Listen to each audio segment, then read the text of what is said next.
का मिलन ही रासलीला। जिस समय परमात्मा ने बंसी का नाद किया है गोपियों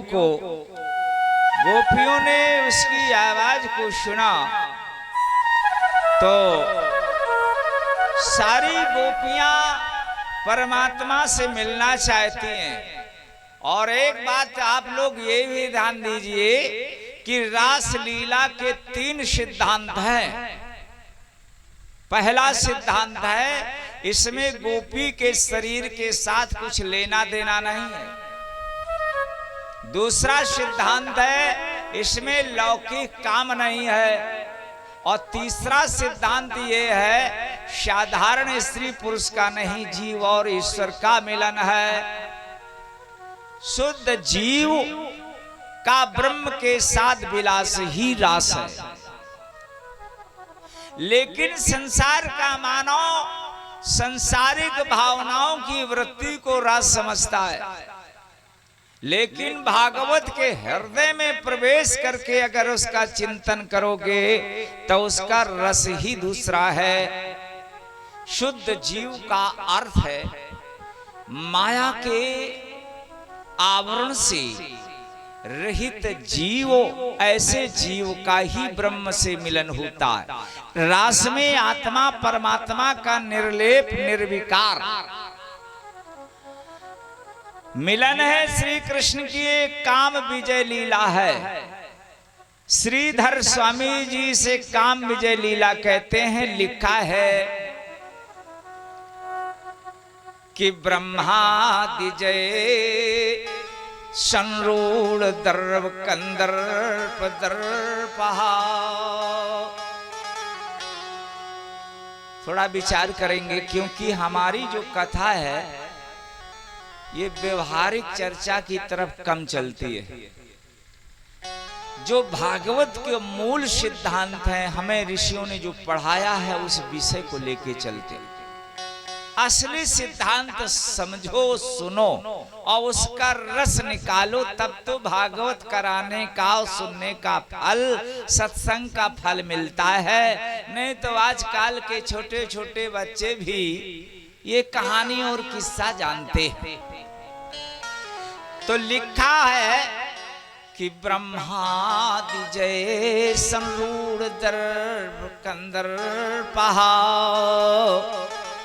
और जयति श्रीपति गोपो रास मंडल मंडिता। काम विजय लीला। संसार का जीव, संसार का मानव काम पर विजय प्राप्त नहीं कर सकता है।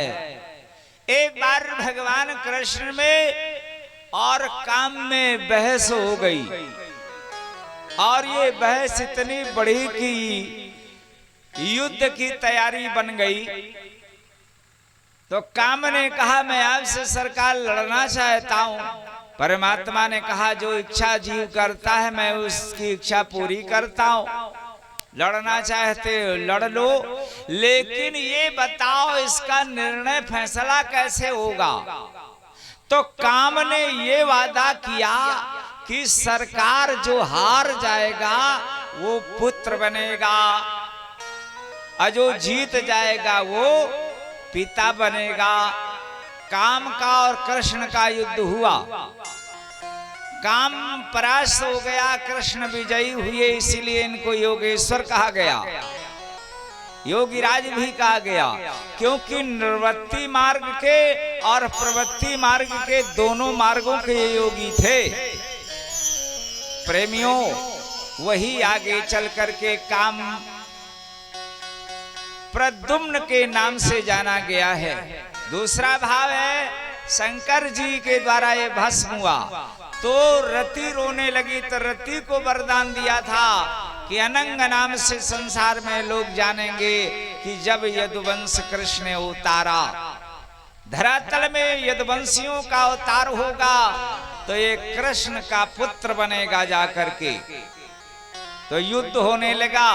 व्यास जी ने बहुत बड़ा सुंदर वर्णन किया है कि निशम गीतम तदनंग वर्धनम व्रजे श्रिया कृष्ण गिरीतमानुसा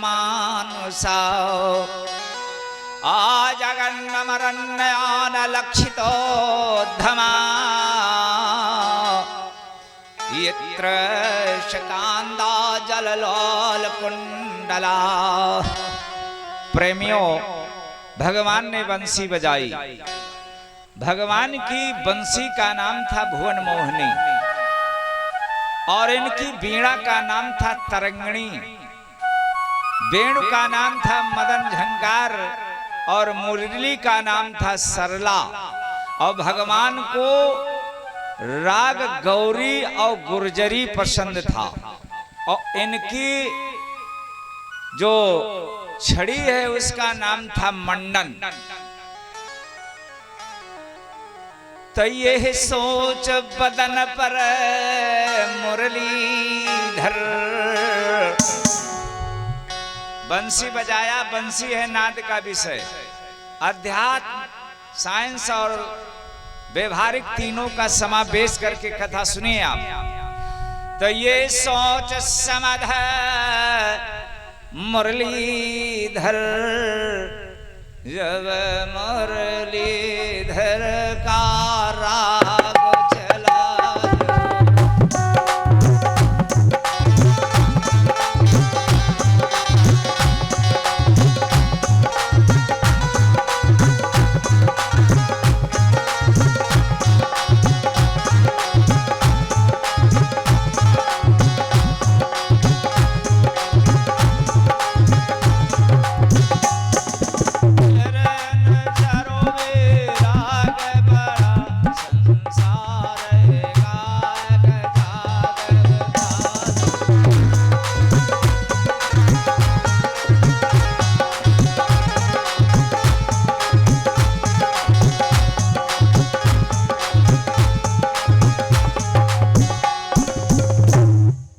जिस समय बंसी की ध्वनि को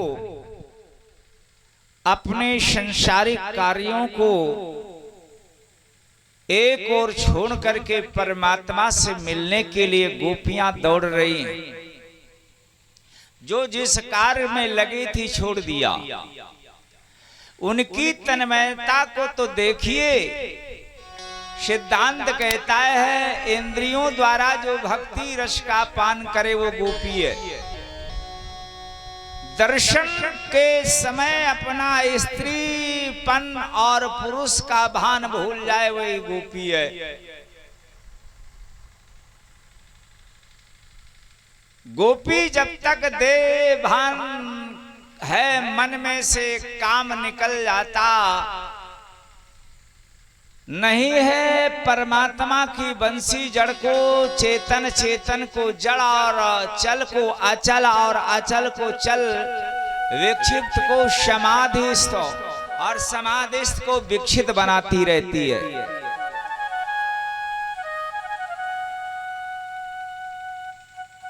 गोपियां अपने अपने घरों में है अंतर्ग्रह गता कश्चित गोप्यो अब लब्ध विनिर्गमः। उस समय कुछ गोपियां घरों के भीतर थी, उन्हें बाहर निकलने का मार्ग नहीं मिला। उन्होंने अपने नेत्र बंद कर लिए और बड़ी तन्मयता से श्री कृष्ण के संदर्भ माधुर्यमय लीलाओं का ध्यान करने लगी। अपने परम प्रीतम श्री कृष्ण के असहाय विरह की तीव्र वेदना से उनके हृदय में इतनी बड़ी व्यथा, इतनी जलन हुई कि इनमें जो कुछ अशुभ संस्कार का लेस मात्र अवशेष था वो भस्म हो गया। सज्जनों, सारी गोपियां अब परमात्मा के पास पहुंची तो भगवान यमुना के पुलिनो तट पर विराजमान है। रेत पर यमुना है भक्ति। यमुना भक्ति है और इंद्रिय रूपी गोपियां भक्ति मां यमुना के पास जा पहुंची। परमात्मा त्रिलोकीनाथ अनंत कोट ब्रह्मांड वहां पर खड़े। भगवान ने गोपियों को देख करके कहा, देवी स्वागत है, आइए। स्वागतम वो महाभागा प्रियम किम करवाणि वा ब्रजस्यानामयं कश्चित् वृतागमनं कारणम। भाग्यशाली तो वो है जो संसारिक सुखों को और काल के डर को छोड़ करके परमात्मा की ओर दौड़ पड़ता है। और जो संसारिक सुखों का परित्याग करके परमात्मा की तरफ नहीं दौड़ता, सरकार की तरफ नहीं दौड़ता, तो याद रखना सबसे बड़ा अभागी है। जो परमात्मा से मिलने के लिए अतिशय व्याकुल हुआ हो, वो जीव महाभाग्यशाली है। इसी कारण से बंसी नाद अधिकारी गोपी जीव को सुनाई दिया था। बंसी का नाद तो सभी ने सुना था। संसारिक विषयों के उपभोग से तभी